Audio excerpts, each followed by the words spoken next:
देखिए, क्या कहना है, अखिलेश यादव कह रहे हैं कि योगी जी जो हैं बड़ा नेता बनने के लिए इस तरीके के दंगे करवाते हैं। एक पहले गुजरात से दिल्ली गया, अब दूसरा लखनऊ से दिल्ली जाने का प्लान बना रहा है। 100 चूहे खा के बिल्ली हज को चली। वो अखिलेश यादव ये बताएगा कि मोदी योगी जी बड़े नेता बनने के लिए ये संभल कराए, वो कराए। अरे पहले अपने पिताजी से जाके पूछो समाधि में, जो मुजफ्फरनगर दंगा, बरेली दंगा, भागलपुर दंगा, ये दंगों की फौज कहाँ खड़ा करे था, किसके शासनकाल में हुए थे? और दंगे में मरने वाले के सिर्फ मुसलमान को मुआवजा दिया गया, एक भी हिंदू को नहीं दिया गया। और ये के उपदेश देते हैं। उन्होंने तो चुनाव से पहले एक बना रखे थे कागज पर में कि पप्पू प्रधानमंत्री, मैं गृह मंत्री, शशि थरूर विदेश मंत्री, सब बना के तैयार था। ऐसे हरियाणा में बन के तैयार था, वो हुड्डा जी चीफ मिनिस्टर, शैलजा उप मुख्यमंत्री, ऐसे वहाँ नाना पटोले महाराष्ट्र में। और जब जिलेबी ऐसी उनकी रंग खिली जो मुंह भी फीका हो गया और पूरे भारत भगमामय हो गया, तो अब उसको बोलने का कुछ है नहीं, क्योंकि वो देख रहे हैं कि हम जिस वोट को अपने पिताजी का जागीर समझते थे और ऐसे पप्पू समझता था। कांग्रेस भी हमेशा, कांग्रेस देश के मुसलमानों को अपनी बाप की जागीर समझा। ये वोट तो मेरा है, ये वोट भाजपा के तरफ क्यों जाएगा? और देश के मुसलमान ने दिखा दिया कि हमें राष्ट्र के साथ रहना है, देशभक्त के साथ रहना है, जो राष्ट्र को ऊंचाई तक ले जाएगा उसके साथ रहना है। आज खिसक गया है तो पप्पू भी परेशान और उधर अखिलेश भी परेशान। क्या कहना है? देखिए, अखिलेश यादव तो कह रहे हैं कि बड़ा नेता बनने के लिए योगी जी इस तरीके के दंगे करवाते हैं। बिल्कुल, ये दोनों में कंपटीशन चल रहा है आज की डेट में। देखिए, पहली जो पंक्ति के नेता हैं वो हमारे अपने मोदी जी और अपने गृह मंत्री अमित शाह और राजनाथ सिंह वगैरह ये लोग हैं। दूसरी पंक्ति के जो नेता आ रहे हैं आजकल हिंदूवादी उभर के आ रहे हैं। सबसे ज्यादा तो हेमंत बिस्वा शर्मा का आप नाम ऊपर देखेंगे, लगातार उनके आरोप किस तरह के होते हैं। और दूसरा ये योगी जी और उनमें दोनों में आपस में कंपटीशन चल रहा है कि कौन ज्यादा हिंदूवाद को ऊपर उठाएगा। अब देखिए, हेमंत बिस्वा शर्मा की दोगलापन, वहाँ पे बाकायदा गौमांस का जो है उत्पादन करा जाता है, गौमांस को खाया जाता है, कंजम्पशन करा जाता है। तो उसने फिर हेमंत बिस्वा शर्मा ने बोला है कि आप जो है कांग्रेस अगर लिख के देगी तो मैं गौमांस पे प्रतिबंध लगा दूंगा। भाई, कांग्रेस लिख के देगी तो कांग्रेस और भी चीजें लिख के देती, तब आप क्यों नहीं प्रतिबंध लगाते? और इसमें लिख के दे देगी और आपने प्रतिबंध नहीं लगाया, फिर आप किसको आप पकड़ोगे? वही हाल से इसका है। अब ये सारी चीजें जो है घटना सारी आकार लेती हैं 24 तारीख को। 24 तारीख से पहले अब ये बात इन्होंने जो करी, 185 टन गौमांस जो है गाजियाबाद में पूरन जोशी के गोडाउन से पकड़ा जाता है। एक दिन खबर चलती है, दूसरे दिन वो खबर दबा दी जाती है। 23 तारीख को सबके रिजल्ट आते हैं। महाराष्ट्र का रिजल्ट किसी को नहीं उम्मीद थी कि ऐसा आएगा। कुंदर की विधानसभा का रिजल्ट किसी को था उम्मीद ऐसा नहीं आएगा। नांदेड़ लोकसभा का रिजल्ट किसी को उम्मीद थी ऐसा नहीं आएगा। हर जगह पे पर्दा डालने के लिए 24 तारीख को सुबह सुबह घटना को जन्म दे दिया गया। और 24 तारीख से आज 3 तारीख होगी, लगातार आज 9-10 दिन हो गए, लगातार सिर्फ एक ही चर्चा चल रही है, संभल संभल संभल। जो विधानसभा चुनावों में और जो लोकसभा चुनाव, जो उपचुनाव हुए थे, उनमें सब में जो भी गड़बड़ी हुई सारी की सारी इनके सहारे दबा दी गई। हर जगह का मामला दबा दिया गया। आज इलेक्शन कमीशन में उन्होंने रिकाउंटिंग की दोबारा एप्लीकेशन डाली है। तो एप्लीकेशन इसने महाराष्ट्र के 19 लोकसभा क्षेत्रों, विधानसभा क्षेत्रों में उन्होंने कहा हम रिकाउंटिंग कराएंगे। उसने कहा मेरे पास डाटा ही नहीं, हमने डाटा इरेज कर दिया। अभी तो चुनाव हुए कितने दिन हुए हैं? कितने 20 तारीख को तो पोलिंग थी वहाँ पे, और आज 3 तारीख को 13 दिन में उन्होंने अपना डाटा भी इरेज कर दिया। आज उन्होंने कांग्रेस को उन्होंने टाइम दिया था और कल ही एक कार्यकर्ता के ऊपर एफआईआर दर्ज करा दी इलेक्शन कमीशन ने, ताकि ये सारी की सारी बातें छुपी रह जाएं। और इस सब चीज़ों को छोड़ते हुए तमाम मीडिया में बार बार यही देख रहा हूँ, हर जगह का तमाम मीडिया सिर्फ एक ही चीज़ को उठा के चल रहा है, संभल संभल संभल। अजमेर शरीफ दोनों कमजोर पड़ते नजर आए, तो आज वो जामा मस्जिद का नया फंडा खड़ा कर दिया। अब हर कैमरा मैन और हर माइक वाला पर्सन यही लेके घूम रहा है, संभल पे क्या कहना है, अजमेर शरीफ पे क्या कहना है, जामा मस्जिद पे क्या कहना है। कोई भी ये नहीं पूछ रहा भाई कुंदर की विधानसभा में 65% वोट मुस्लिमों के होने के बावजूद भी 2.25 लाख वोट बीजेपी का कैंडिडेट कैसे ले गया। नांदेड़ लोकसभा में लोकसभा का कैंडिडेट जो है 5.5 लाख वोटों से जीतता है। उसी लोकसभा क्षेत्र में 6 विधानसभा सीट आती हैं, उनमें टोटल बीजेपी के कैंडिडेट्स को मिलते हैं 4.5 लाख वोट। वो 4.5 लाख वोटों में 6 के कैंडिडेट जीत जाते हैं बीजेपी के। 1 लाख वोट कम मिल रहे हैं भाजपा को, और उसके बाद भी वो 6 के 6 कैंडिडेट जीते ना, हर कैंडिडेट 25,000 प्लस वोटों से जीत रहा है। उसके बारे में कोई जवाब नहीं देता, छुपा दी गई।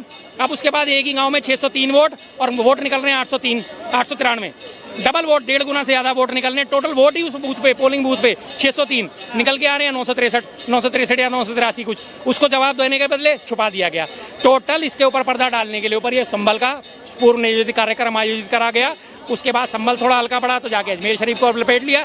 अब अजमेर शरीफ हल्का पड़ता नजर आया तो आज जामा मस्जिद को लपेट लिया, ताकि दिल्ली में भी दंगा फहराया जा सके और दिल्ली में भी आने की कोशिश में है कि इन सब चीज़ों को फैला के दिल्ली में भी हम सत्ता किसी तरह प्राप्त कर लें। लेकिन मुझे पूरी उम्मीद है दिल्ली की जनता ने फिर उसी तरह पिछले जैसे 28 सालों से लात मार रही है, फिर लात मारेगी, पूरी उम्मीद है मुझे। क्या कहना, देखिए चुनावी धांधले को छुपाने के लिए क्या इस तरीके का बार बार धर्म को घुसा देता है भाजपा? मैं शर्मा जी से पूछना चाहता हूं कि पहले अपने आका को समझाए कि कब तक देश को गुमराह करते रहोगे। जहां जीतते हो वहां तो प्रश्न नहीं उठाते हो, जहां हार जाते हो वहां ईवीएम खराब, मशीनरी खराब, पुलिस खराब, प्रशासन खराब, ये कब तक गुमराह करते रहोगे? ये देश देख रही है, अब नहीं चलेगी। बहुत चला लिए, उस टाइम चलाए जब लोगों के पास टेलीविजन नहीं था, इंटरनेट थी, गांव में टेलीविजन कम्युनिकेशन नहीं था, तब देश को अंधेरे में रख के मूर्ख बना के तुमने 52 साल शासन कर लिए। अब नहीं चलेगी। अब ये सब सुनते सुनते देश की जनता भी कहने लगा ये पप्पू के था कोई दीन ईमान ही नहीं है और उनके चमचे का भी कुछ नहीं है। एक ही बात क्या करके रटना, अरे संविधान पर तो भरोसा रखो। तुम न तो संविधान पे रखते हो, जब एक मोदी जी रख रहे हैं संविधान क्यों पे नहीं रख भरोसा? रहे हैं? तो ये वर्शिप एक्ट के बाद भी कैसे सर्वे वार्षिक एक्ट के पास अगर कहीं कोई दावा कर रहा है तो आप हाई कोर्ट जाओ, सुप्रीम कोर्ट जाओ, लोअर कोर्ट जाओ, दूध के दूध पानी के पानी हो जाएगा। कहीं तो भरोसा रखोगे। अभी अगर लोअर कोर्ट ने कहा संभल मुद्दे पे तो सुप्रीम कोर्ट में गया तो रोक लगा दी ना, शांति हो गया ना, दूध के दूध पानी के पानी हो जाए। इसमें सबसे ज्यादा परेशान अगर होता है तो पप्पू होता है, सबसे ज्यादा परेशान होता है तो अखिलेश होता है। क्यों? इनके वोट बैंक खिसक रहे हैं। ये जो वोट बैंक को समझते थे, ये जो मुसलमान की वोट हमारा है, ये भाजपा के टच क्यों हो रहा है? ये परेशानी है, ये बौखलाहट है। इसलिए ये तरह तरह की गतिविधियां होता है। पर देश की जनता ने देख लिया कि इनके मंसूबे पे हमने पानी कभी नहीं आने देंगे, पानी फेर दिया। अच्छा, सुप्रीम कोर्ट की बड़ी तारीफें करी भाई साहब ने, बड़ा अच्छा लगा। सुप्रीम कोर्ट ने ऐसा दिया, सुप्रीम कोर्ट में चले गए, सुप्रीम कोर्ट ने रोक लगा दी, अच्छी बात है। लेकिन सुप्रीम कोर्ट तक जाने की नौबत ही क्यों आई?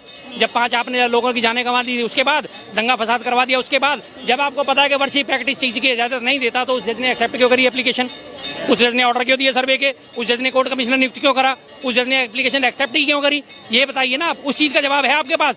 क्यों उस चीज का उल्लंघन करा गया? जो एक चीज ऑलरेडी मौजूद है, जो वर्शिप एक्ट बना दिया गया, संविधान की दुहाई सुबह से शाम दे रहे हो और उसी संविधान का उल्लंघन कर रहे हो। और वो जज साहब भी हमारे इतने काबिल आदमी, सुबह 10 बजे एप्लीकेशन फाइल होती है, 12 बजे उस पर फैसला करते हैं, 2 बजे कोर्ट कमिश्नर की नियुक्ति कर देते हैं, 4 बजे कोर्ट कमिश्नर पूरी लाभ लश्कर के साथ चल देता है सर्वे करने। एक ही दिन में संवैधानिक इतिहास में, 74 सालों के संवैधानिक इतिहास में पहला ऐसा केस कि जिसमें 4 घंटे के अंदर सारी की सारी कार्रवाई निपटा दी जाती है। इतना फास्ट ट्रैक कोर्ट, इतना फास्ट ट्रैक। तब आपको सुप्रीम कोर्ट याद नहीं आ रहा था, तब आपके पेटिशनर को सुप्रीम कोर्ट याद नहीं आ रहा था, तब जज साहब को सुप्रीम कोर्ट याद नहीं आ रहा था कि सुप्रीम कोर्ट ने ऑलरेडी रोक लगा रखी है। लेकिन जब वहां पे दंगा फसाद हो गया और जब 19 तारीख को सर्वे निपट गया, मुस्लिम पक्ष ने कोई उस पर आपत्ति नहीं उठाई। आए 5:45 बजे वहां पहुंचे, सर्वे करा करके चल दिए। उन्हें तसल्ली नहीं हुई कि यार या तो यहाँ चिंगारी नहीं भड़की, कुछ भी नहीं हुआ, या तो माचिस भी नहीं जली। उसके बाद 24 तारीख की सुबह 5:45 बजे फिर पहुंच गए और हजारों लोगों की भीड़ के साथ पहुंच गए। कोर्ट ने ऑर्डर दिए पुलिस प्रशासन का सहयोग लेने के लिए। पुलिस को उन्होंने दिया, कोर्ट कमिश्नर को पुलिस का सहयोग मिलेगा, ठीक है जी, पुलिस अभिरक्षा मिलेगी, पुलिस सुरक्षा मिलेगी। लेकिन सुबह 5:45 बजे हजारों की भीड़ कहाँ से मौजूद हो गई?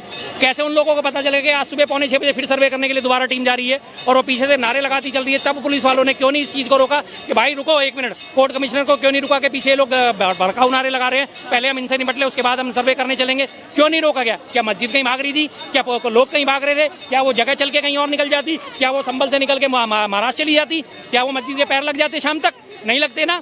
लेकिन पुलिस प्रशासन ने रुक के क्यों नहीं उन लोगों को वापस भेजा कि भाई तुम्हारा यहाँ पे कोई काम नहीं, ये रही कोर्ट कमिश्नर, ये रही इनकी टीम, हम इनके साथ जाएंगे, सर्वे करेंगे, वापस आएंगे। लेकिन हजारों लोग जो पीछे तुम्हारी माँ का, तुम्हारी बहन का और जय श्री राम का भड़काऊ भारे नारे लगाते हुए और सीधे मुस्लिमों को भड़काने के नारे लगाते हुए चल दिए, उसके लिए क्यों नहीं रोकथाम करी भाई? क्यों नहीं रोकथाम करी? सुबह 5:45 बजे इतने हजारों लोग जाग गए, वैसे कोई जागता नहीं होगा, वैसे सब पूरे 5:45 बजे हजारों लोगों की भीड़ मौजूद थी, तब पुलिस ने इस बात पे रोक क्यों नहीं लगाई? पुलिस प्रशासन की मिली भगत थी ना। पुलिस चाहती वहीं के वहीं इस मामले को रोक देती, कोर्ट कमिश्नर को कहती हालात खराब होने का अंदेशा है, आप लोग वापस जाइए, सर्वे बाद में करा जाएगा। क्या बदल जाता है इतने दिन में सर्वे में? 1 घंटे में, 2 घंटे में, 4 घंटे में, 1 दिन में, 2 दिन में क्या बदल जाता सर्वे में? क्या बदल जाता आप बता दीजिए? कुछ बदलता नहीं बदलता ना। हाँ। लेकिन उनकी मंशा नहीं थी इस चीज को रोकने की। वो चाहते थे कि ये हंगामा हो, सुबह 6:45 बजे हंगामा हुआ, 10 बजे तक पूरे ऑल ओवर देश में खबर फैल गई और 10 बजे के बाद जो 1 दिन पहले चुनावी जो है जमा खर्च सारे लोग लगा रहे थे शाम तक, अगले दिन वो सब ठप हो गया। तब से लेकर आज तक, आज 3 तारीख हो, आज तक सिर्फ एक ही चीज चल रहा है, संभल संभल संभल। उससे भी पेट नहीं भरा तो 800 साल पुरानी अजमेर शरीफ दरगाह पे पहुंच गए। उनको तो कहते हैं जी मुगलों ने तोड़ के बनाया था, अजमेर शरीफ दरगाह किसने तोड़ के बनाई? अजमेर शरीफ दरगाह किसने तोड़ के बनाई? उन पे भी उनका नाम लगा दिया। उसके बाद अब कुतुब मीनार पे पहुंच गए, उसके बाद अब जामा मस्जिद पे पहुंच गए। कहाँ तक पहुंचोगे भाई? कहाँ तक पहुंचोगे? देखिए, पहले तो सवाल यही उठ रहा है कि अगर बदलाव कर ही नहीं सकते तो सर्वे करवाया क्यों? आखिर मकसद क्या था उसके पीछे? अगर किसी ने एप्लीकेशन दिया ये चीज यहाँ है और कोर्ट ने आदेश दिया, कोर्ट कमिश्नर नियुक्त कर दिया और कहा सर्वे करवाओ, तो गया शाम को। सर्वे के बाद क्या? सुनो, शाम को उस दिन जुम्मा का नमाज था। जितना हो सकता हुआ, बाकी जो रह गए थे उसमें कुछ जो क्या होती है उसमें पानी वानी था, तो उसने कहा कि हम फिर संडे को आकर के करेंगे। शांति ढंग से उस दिन भी नहीं हुआ। जब कोर्ट कमिश्नर पहुंचा, हजारों की संख्या में लोग वहां पहुंच गए और व्यवधान डाला। और वो उस दिन आधा हो पाया, आधा अगले दिन हुआ। वो कोर्ट कमिश्नर के और कोर्ट के आदेश से हुआ। इसमें न तो शर्मा जी को दलील देने की आवश्यकता है ना हमें, और उसका डीएम वहाँ का सारा देख रेख उसके मॉनिटरिंग में हो रही है। तो रात में जब अगले दिन 24 तारीख को होना था, तो 23 तारीख को रात में कौन वहाँ का था, वो खुद भी वकील था उस मस्जिद का, उसको जाके एप्लीकेशन दिया और कहा सुबेरे होगी। तो उसने कहा मेरी तबीयत खराब है। तबीयत नहीं खराब थी, वहाँ के एमएलए, वहाँ के एमपी सारे रात मॉनिटरिंग करके आस पड़ोस के संभल से दूर देहात के लोगों को बुला करके वहाँ पर मैं दंगा करवाया। और जब दंगा करवाया तो पुलिस फिर भी नियम बरत रही है, कह रही है कि भाई तुम किसी के बहकावे में मत आओ, तुम मत आओ, शांति का लो, कुछ नहीं होने वाला, तो अपनी जिंदगी खराब मत करो। पुलिस समझा रही है और ऐसे ईंट पत्थर महिलाएं तक छत से फेंक रही है। ये संविधान को मानते हैं, ये जुडिशरी को मानते हैं, ये कोर्ट को मानते हैं? ये क्या चाहते हैं देश में? कानून व्यवस्था भंग करना, अराजकता फैलाना, ये सब घबराहट और ये सब खुंदक वो जो 7 सीट हारी उसका है। देख करके अखिलेश यादव ने रात भर वहाँ लोगों को भड़काया। इस सरकार को, इस देश में यूपी सरकार को, देश के प्रधानमंत्री को बदनाम करने की जो योजना रची उसमें ये फेल हो गए। इसलिए वहाँ के प्रशासन को मैं धन्यवाद देता हूँ कि मोदी के राज में, योगी के राज में और देश में कहीं भी कट्टरवाद का, आतंकवाद का, पत्थरबाज का कोई स्थान नहीं है। अगर चलाओगे तो भुगतोगे। अब वो कांग्रेस की सरकार नहीं थी। अच्छा, विपक्ष कह रही है कि जो संभल का मामला हुआ है, सरकार जो है अपनी रणनीति का हिस्सा बनाना चाह रही है इसको, संभल के मामले को। रणनीति का क्या है?